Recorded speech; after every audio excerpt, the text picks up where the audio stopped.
Alright people, welcome back to the channel Rooftop Growers, and this is our plants. So it ended up that I had to move the plants.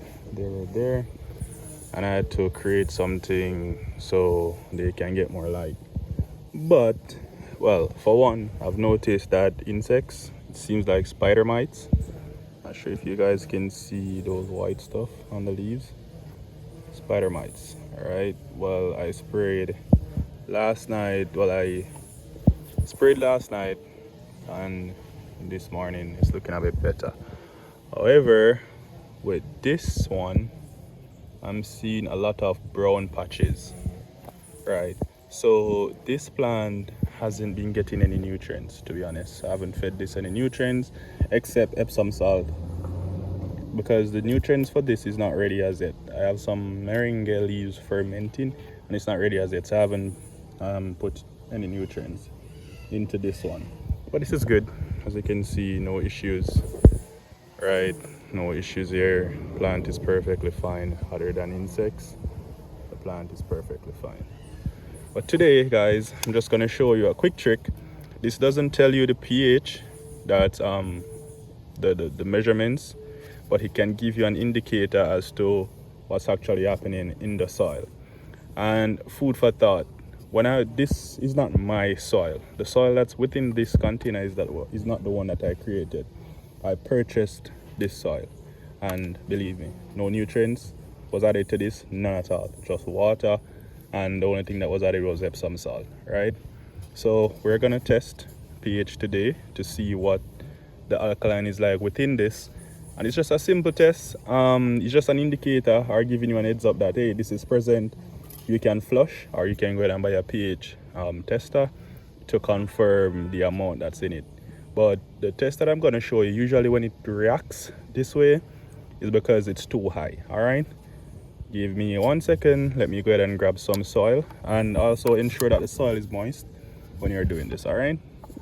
So before I get into this test, I just want to point out that both plants are receiving two different type of water, right? Because to be fair, I value the flowering plant over the vegging plant, which is a bit sad. But yeah. So what usually feeds the vegging plant is I take water from this black drum, which is a rookie move. But I was just testing it to see how good it was, right?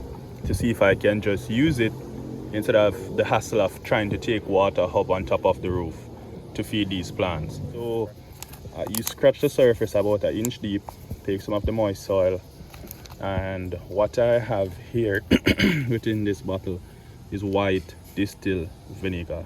Right, so moment of truth, and I'll tell you guys what to look for. So you're just gonna pour a little, not a lot, and then we're gonna swish it around.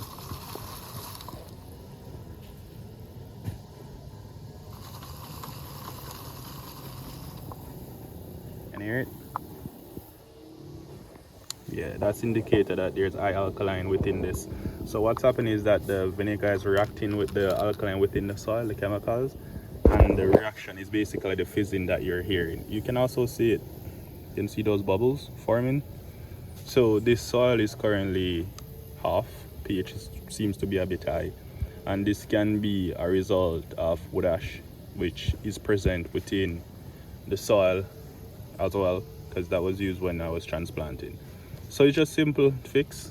You go ahead and flush, and flushing you use equal amounts to, so 1 or 2. So for example, you're using a 5-gallon bucket, you need 5 gallons worth of water to be poured within the soil to flush it completely.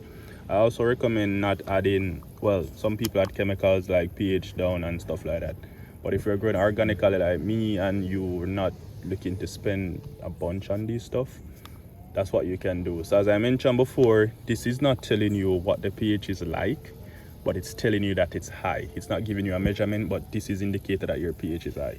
So just flush, flush, flush. So you're gonna flush today, give it about 3 to 4 days, and watch to see if there's any changes within the plant, right? And if the issue that you're currently experiencing with the plant has changed, then you can go ahead and start adding your nutrients. But I recommend giving the plant some time to come back from the stress that the pH has caused on it, and then you should be good to go. So guys, it's pretty simple. All you need, once more, is just white distilled vinegar, some of your soil, preferably damp or moist. Once you pour the vinegar on it, give it a little shake and you listen, you hear the fizzing. As you can see, look, see them bubbles? High pH, high alkaline within the soil. So just a flush and you should be good. All right, yeah, just a flush and you should be good. So if you have learned anything and you found this video helpful, then you may go ahead and apply this to your trade next time around if you're like me without a pH tester. And if you can afford one, you can go ahead and buy one. All right, so thank you guys so much for watching again, and stay safe. I'm just gonna go ahead and flush off camera and give you an update within a few days, more than likely a week, to see if there's any changes. All right, take care guys.